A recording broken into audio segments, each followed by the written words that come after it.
Welcome to Telugu education tips YouTube channel. Friends, ఇవాళ వీడియోలో నేను మీతో డిస్కస్ చేయబోతున్న టాపిక్ ఏంటంటే ఏపీకి సంబంధించి ఇంటర్ 2025 పబ్లిక్ ఎగ్జామ్స్ అన్నవి మనకు టుమారో నుంచి స్టార్ట్ అవబోతున్నాయి అన్నమాట. అంటే మనకు ఏదైతే మార్చ్ 1 ఉందో మార్చ్ 1 నుంచి స్టార్ట్ అవబోతున్నాయి ఫస్ట్ ఇయర్స్కి. వాటికి సంబంధించి ఎవరైతే భయపడుతున్నారో వాటి రిలేటెడ్గా నాకు సంబంధించి నేను కొన్ని సజెషన్స్ ఇద్దామని అయితే అనుకుంటున్నాను. దాని రిలేటెడ్గా ఇవాళ వీడియో అయితే చేస్తున్నాను.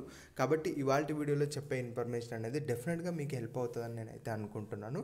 కాబట్టి దాని గురించి వీడియోలో అయితే తెలుసుకుందాం. ఇక టాపిక్ అయితే స్టార్ట్ చేసే ముందు నా చిన్న రిక్వెస్ట్ ఏంటంటే ఇప్పటివరకు మన తెలుగు ఎడ్యుకేషన్ టిప్స్ యూట్యూబ్ ఛానల్ని మీరు ఎవరైనా సబ్స్క్రైబ్ చేయకుండా చూస్తున్నట్టయితే మీకు యూస్ఫుల్ అయ్యే ఇలాంటి ఎన్నో వీడియోస్ కోసం అయితే సబ్స్క్రైబ్ చేసుకోండి. ఫ్రెండ్స్, ఇక టాపిక్లోకి వచ్చేసినట్టయితే ముందుగా మనకు మార్చ్ 1 నుంచి ఫస్ట్ ఇయర్ వాళ్ళకి, అలానే మనకు మార్చ్ 3 నుంచి సెకండ్ ఇయర్ వాళ్ళకి ఎగ్జామ్స్ అయితే స్టార్ట్ అవ్వబోతున్నాయి.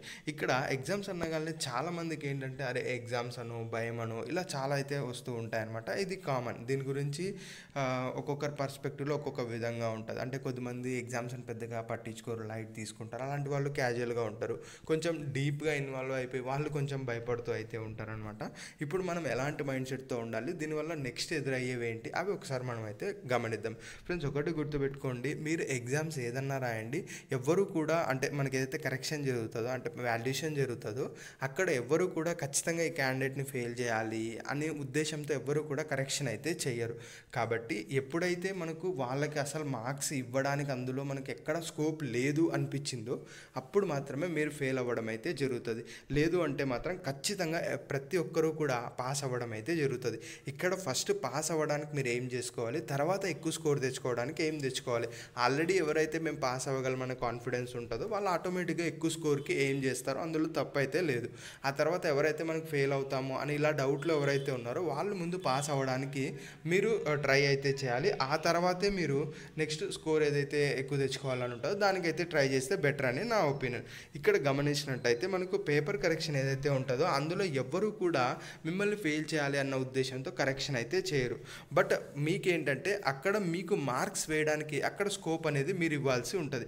అది ఎలా అంటే ఇప్పుడు మీరు ఏదైతే ఎగ్జామ్ రాస్తున్నారో అందులో మీరు రాసే ఏదైతే కంటెంట్ ఉంటుందో అది ఎలాబరేట్గా ఎక్కువ రాయడానికి అయితే ట్రై చేయండి. ఇన్ కేస్ మనకు 2 మార్క్స్కి అడిగినా ఆర్ఎల్స్ 4 మార్క్స్ 5 మార్క్స్ మనకి ఎన్ని మార్క్స్కి అడిగినా కూడా అక్కడ వాళ్ళు అడిగిన దానికంటే మీరు ఎక్కువ కంటెంట్ రాయడానికి అయితే ట్రై చేయండి. అలాంటప్పుడే మనకు ఎక్కువ మార్క్స్ ఇవ్వడానికి ఛాన్స్ అయితే ఉంటుంది. అలా రాస్తే మాత్రం ఖచ్చితంగా మీకు పాస్ అవ్వడానికి మ్యాక్సిమం ఛాన్సెస్ అనేది ఉంటుంది. అంటే సింపుల్గా ఏంటంటే ఎక్కువ పేజెస్ అనేది రాయమని అయితే చెప్తున్నాను, అంతకు మించి అయితే ఏం లేదు. మీరు ఎప్పుడైతే ఎక్కువ పేజెస్ రాస్తారో మీరు బార్డర్ దగ్గరికి వచ్చినప్పుడు అట్లీస్ట్ అక్కడ పేపర్ కరెక్షన్ చేసే వాళ్ళు కొన్ని మార్క్స్ అక్కడ డ్రాగ్ చేయడానికి ఛాన్స్ అనేది ఉంటుంది. ఇక రెండవది ఏంటి అంటే ఇన్ కేస్ ఎవరన్నా ఇలా రాసినా కూడా ఫెయిల్ అయిపోయారు అనుకోండి, మీరు బాధపడాల్సిన అవసరం లేదు. ఎందుకంటే మీరు ఇంటర్ అనేది 2 ఇయర్స్గా ఉంటుంది కాబట్టి ఈ ఇయర్ మాత్రమే మీరు ఎలా అంటే ఫస్ట్ ఇయర్ సెకండ్ ఇయర్ ఉంటుంది కాబట్టి మీరు సెకండ్ ఇయర్లో కూడా మీరు పబ్లిక్ ఎగ్జామ్ ఈ యొక్క సప్లై అనేది రాసుకోవచ్చు. సో ప్రాబ్లం అయితే ఏమీ ఉండదు. అట్ ద సేమ్ టైం మనకు ఇంప్రూవ్మెంట్స్ కూడా ఉంటాయి. ఆ యొక్క ఎవరైతే మనకు పాస్ అయ్యి కూడా స్కోర్ తక్కువ వచ్చి ఉంటుంది అనుకుంటున్నారో వాళ్ళకి ఇంప్రూవ్మెంట్ కూడా ఉంటుంది. సో అక్కడ కూడా మీరు స్కోర్ అనేది గెయిన్ చేయొచ్చు. సో ఎట్టి పరిస్థితుల్లో చూసుకున్నా మనకు ఫస్ట్ ఇయర్ వాళ్ళకి పెద్ద ఇబ్బంది అయితే ఏం లేదు.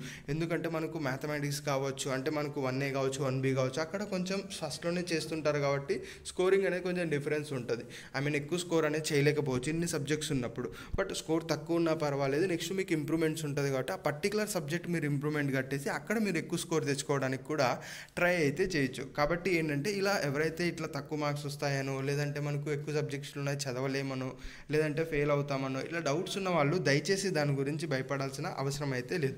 ఫర్దర్గా ఫస్ట్ ఇయర్ వాళ్ళకైతే చాలా ఆప్షన్స్ ఉంటాయి. అందులో ఒకటి ఇంప్రూవ్మెంట్ ఉంటుంది. ఇన్ కేస్ ఫెయిల్ అయినా కూడా నెక్స్ట్ మీకు సప్లై అయితే ఉంటుంది, అది మీరైతే గమనించాలి. బట్ ఒక చిన్న పాయింట్ ఏంటంటే ఇప్పుడు మీరు ఒకవేళ ఒక్క సబ్జెక్ట్ ఫెయిల్ అయ్యారనుకోండి, మీరు ఆ ఒక్క సబ్జెక్ట్కే మీరు సప్లై రాయగలరు. రిమైనింగ్ సబ్జెక్ట్స్లో మీకు మార్క్స్ తక్కువ ఉన్నా కూడా ఇంప్రూవ్మెంట్ అన్నది రాయలేరు. ఇదొక్కటైతే మీరు అయితే మైండ్లో పెట్టుకోండి. బట్ ఓవరాల్గా ఏంటంటే మీరైతే మ్యాక్సిమం పేజెస్ రాయడానికి అయితే ట్రై చేయండి. అప్పుడు మాత్రమే మనకి ఇన్విజిలేషన్ చేసే వాళ్ళు ఎక్కువ మార్క్స్ అందులో నుంచి డ్రాగ్ చేయడానికి పాసిబిలిటీ అనేది ఉంటుంది. అది కూడా ఎవరైతే ఫెయిల్ అవుతామో అనుకున్న వాళ్ళు మరీ ముఖ్యంగా ఎక్కువ అయితే రాయాల్సి ఉంటుంది. అది నేనైతే ఇచ్చేది. ఇక సెకండ్ ఇయర్ వాళ్ళకి వచ్చినట్టయితే సెకండ్ ఇయర్ వాళ్ళు యాజ్ యూజువల్గా ఆల్రెడీ ఫస్ట్ ఇయర్ రాసే ఉంటారు, వాళ్ళకు ఒక ఐడియా అయితే ఉంటుంది. బట్ ఇక్కడ సెకండ్ ఇయర్ వాళ్ళు కూడా గమనించాల్సింది ఏంటంటే ఇప్పుడు మీరు పాస్డ్ అవుట్ అయిపోతూ ఉంటారు. సో పాస్డ్ అవుట్ అయిపోయే వాళ్ళని కరెక్ట్గా ఫెయిల్ చేసి పట్టుకుందామని చెప్పి అట్లా మైండ్ సెట్తో కూడా ఎవరు ఉండరు. ఐఫోన్లో ఇంటర్ అయిపోతే నెక్స్ట్ ఎలానో హైయర్ ఎడ్యుకేషన్కి వెళ్ళిపోతారు కదా అని మైండ్ సెట్తోనే చాలామంది పేపర్ వాల్యుయేషన్ జరుగుతుంది. సో ఇక్కడ కూడా మీరు ఏంటంటే మీకు ఏదైతే మనకు క్వశ్చన్స్ ఆ యొక్క సమ్స్ ఏవైతే ఉంటాయో వాటికి సంబంధించి అట్లీస్ట్ మీరు ఏది రాసినా ఒక ప్రొసీజర్ అనేది రాయడానికి ట్రై చేయండి. సేమ్ పేపర్స్ ఎక్కడ ఫిల్ చేయాల్సి ఉంటుంది, కాకపోతే అది కొంచెం రిలవెంట్గా ఫిల్ చేస్తే చాలు. ఎందుకంటే సెకండ్ ఇయర్ వాళ్ళు ఆల్రెడీ ఫస్ట్ ఇయర్ ఎగ్జామ్స్ రాసి ఉంటారు, ఎలా జరుగుతాయి, కరెక్షన్స్ ఏంటి, ఇవన్నీ కూడా ఐడియా ఉంటాయి. కాబట్టి వాళ్ళకి మనం పెద్దగా చెప్పాల్సిన అవసరం అయితే లేదు. బట్ డెఫినెట్గా కూడా సెకండ్ ఇయర్ వాళ్ళు మోస్ట్లీ ఫెయిల్ అవ్వడం అయితే నేనైతే చూడలేదు. అది కూడా వాళ్ళ సైడ్ నుంచి కొంచెం ఎఫర్ట్ పెట్టి అక్కడ పేపర్స్ ఫిల్ చేసి అడిగినది జస్ట్ ప్రొసీజర్ రాసిన, అంటే ఆన్సర్ కరెక్ట్ వస్తుందో లేదో పక్కన పెడితే జస్ట్ ప్రొసీజర్ రాసినా కూడా మ్యాక్సిమం మార్క్స్ అనేది పడతాయని నాకైతే అర్థమైంది. సో ఇలా ఒకసారి ట్రై చేయడానికి అయితే చూడండి. సో ఓవరాల్గా చెప్పేది ఏంటంటే రేపటి నుంచి ఇంటర్ అయితే స్టార్ట్ అవబోతున్నాయి. సో కంప్లీట్గా ఇంటర్ ఎగ్జామ్స్ మీద ఫోకస్ చేయండి. ఫర్దర్గా వచ్చే ఎంసెట్ కానీ నెక్స్ట్ ఇంకా ఎంట్రన్స్ ఎగ్జామ్స్ కూడా వాటికి సంబంధించి టైం అయితే ఉంది, అది అప్పుడైతే ప్రిపేర్ అయితే అవ్వచ్చు.